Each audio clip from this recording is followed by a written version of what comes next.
Welcome back, and it's that time once again for Superhero Critic's Top 10, and in this list, I'll be breaking down my favorite DC movie villains.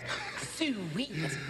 Now this list is coming out early 2017, and DC has Wonder Woman and Justice League coming out later, so maybe the list can be updated, but for now, these are the villains DC has to offer. So, without further delay, these are the Superhero Critic's Top 10 DC movie villains. For now. Number 10. The Penguin from Batman Returns. Played by Danny DeVito in Batman Returns, Oswald Cobblepot uses a criminal circus gang to take over Gotham City. What makes the Penguin so great is he didn't start off bad.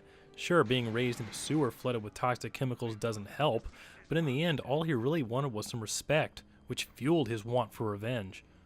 It seemed that he managed to turn over a new leaf and felt he had found acceptance, but it didn't last, and he returned to his criminal ways when his plans were found out by Batman. You gotta admit, I played this stinking city like a harp from hell! To really cement his villainous, at one point in the movie, he plots to kidnap and drown all of Gotham's firstborn, even babies. A grotesque villain, but one you can have at least some sympathy for.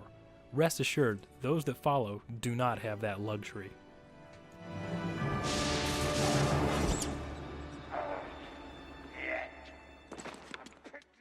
Number 9. Gabriel from Constantine.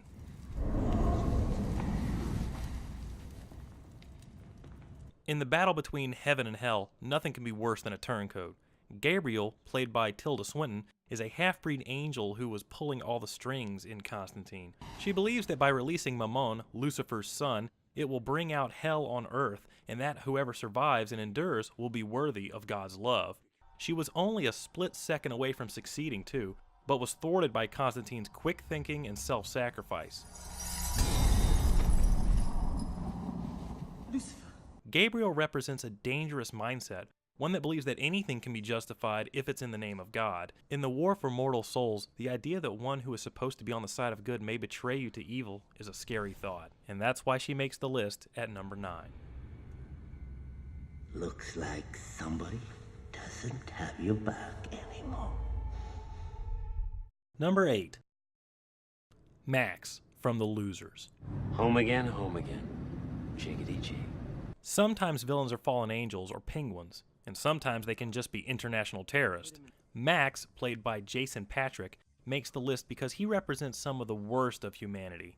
He actually shoots a woman holding an umbrella because she allowed a little son to land on him, and worst of all, he blows up a helicopter with 25 children in it and doesn't even care. But mostly, Max makes the list because he's just such an asshole. What's the plan? The plan is get me an 18-man fire team in 12 hours. Okay. Are we clear on the plan? Or we could do it a third time? When the actor playing a character makes me hate his guts, he must be doing something right. Max's plan to purchase and set off nuclear-level explosives was stopped by the Losers, but he managed to escape, meaning this guy is sure to be a dick in the future. Maybe we'll see him again someday, but for now, he's going to be at number 8. So since you can't shoot me... Ah! God damn it! Number 7. General Zod from Superman 2. You may continue. Ah yes, General Zod. Few villains can make someone laugh as much as Terrence Stamp as a supervillain. Zod became a general in a Kryptonian army but was banished by Jor-El to the Phantom Zone for his crimes. Being trapped allowed him to survive until Superman accidentally let him and his 2 henchmen out. They quickly take over Earth, or Planet Houston as they call it, because Superman renounced his powers to be with Lois Lane. In the end, Superman had to trick them, taking away their powers in order to defeat them. If Zod and his minions had more experience on Planet Houston, then they probably could have defeated Supes and easily conquered the rest of the world.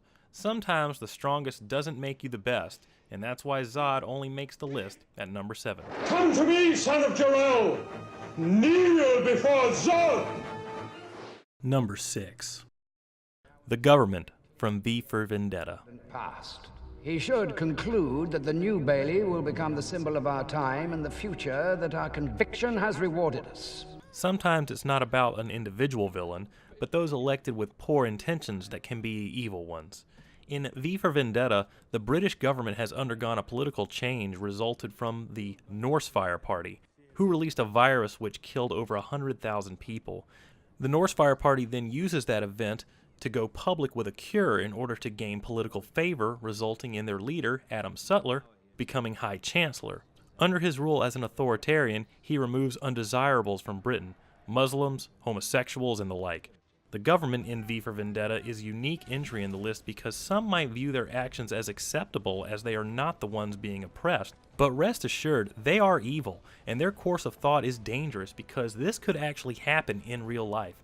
And because of that, I have to put it in at number 6. No one will ever forget that night and what it meant for this country. Number 5. Bane from Dark Knight Rises. No, not that Bane. This Bane. Of course. Tom Hardy plays the man that broke the bat in Dark Knight Rises, and that is the reason he makes the list. Bane terrorizes Gotham City and manages to defeat Batman in combat, then leaves him in the pit. While Batman rebuilds his body and his mind, Bane takes over Gotham City, allowing anarchy to reign without law and order. So essentially, Bane won. Sure, Batman managed to return and defeat him and save Gotham, but he did win. Christopher Nolan's Batman didn't have the Venom serum to boost his strength, but his intelligence and combat tactics remain, proving that Bane ranks as one of not only Batman's best villains, but DC movies' greatest villains. Pure evil. I'm necessary evil. Number 4. Lex Luthor from Superman Returns. Gods are selfish beings who fly around in little red capes and don't share their power with mankind. Of all of the DC movie villains, one has had more screen appearances than any other, and that is Lex Luthor. Seriously, this character appears in 5 of the Superman movies, but which actor to choose from? Certainly not Jesse Eisenberg. Gene Hackman's is good, but Kevin Spacey was the best Lex Luthor. He was intelligent, cunning, and of course, dangerous. You're not seeing the big picture here, Miss Lane. While Hackman had better plans and more films, Spacey delivers a terrific Lex Luthor in just one. Sometimes an actor elevates a movie to new heights, and Spacey does become the best part of Superman Returns. Unfortunately, the film itself falls flat. Lex Luthor is one of the greatest comic book villains, and he earns the number 4 spot on my list. The other thing.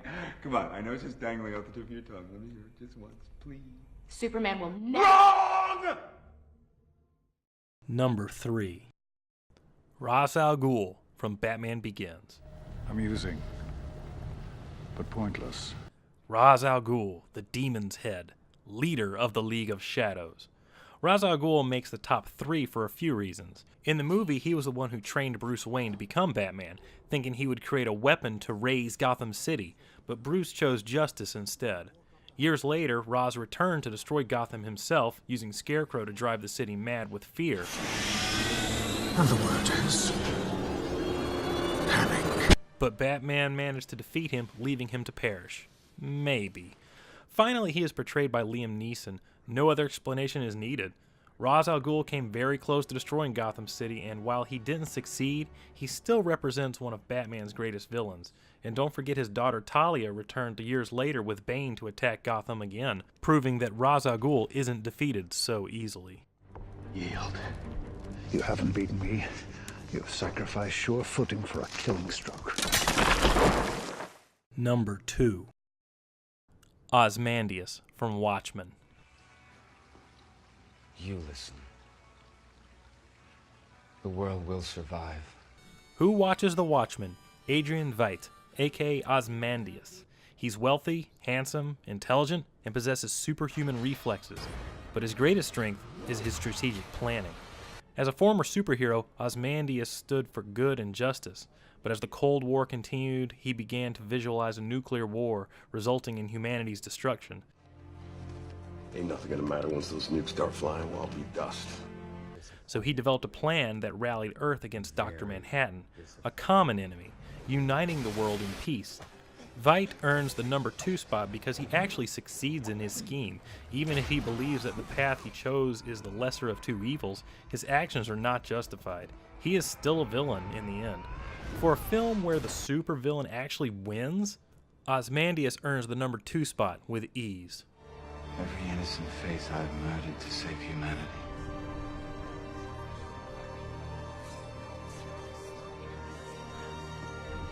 You understand, don't you? Number 1. The Joker from Batman and The Dark Knight. Hi. Could it be anyone else? Both performances are fantastic, but allow me to justify the tie. Firstly, Jack Nicholson is one of the reasons that the Joker is the way he is today. Remember that the Joker prior to Batman was very comical, and it was Nicholson who made him much more threatening while still managing to make him funny, using laughing gas, joy buzzers, and very, very long guns. Let's broaden our minds. Lawrence? But now let's look at Ledger. First things first, Ledger's performance was incredible. He brought a level of terror to that character that Nicholson lacked. Why so serious? However, his humor was more ironic and dark. That's why in my Batman review I said Nicholson was the better complete Joker. Anyway, both Jokers managed to push Batman to his limits, which is what everyone wants out of a Batman movie. In the films, Joker poisons Gotham, releases toxic gas, rigs himself to explode, and blows up a hospital. All very Joker things to do. The Joker was and continues to be the greatest DC villain in not just the movie, but in comics in general. And there we have it, my top 10 DC movie villains. For now. If you're curious about the top 10 Marvel villains, please check out that video linked in the description. And did I miss someone who should have been on the list? Should another villain have taken the top spot? Should I have reordered them completely? Please let me know in the comments, and until next time, later, true believers. Whatever doesn't kill you simply makes you... Stranger.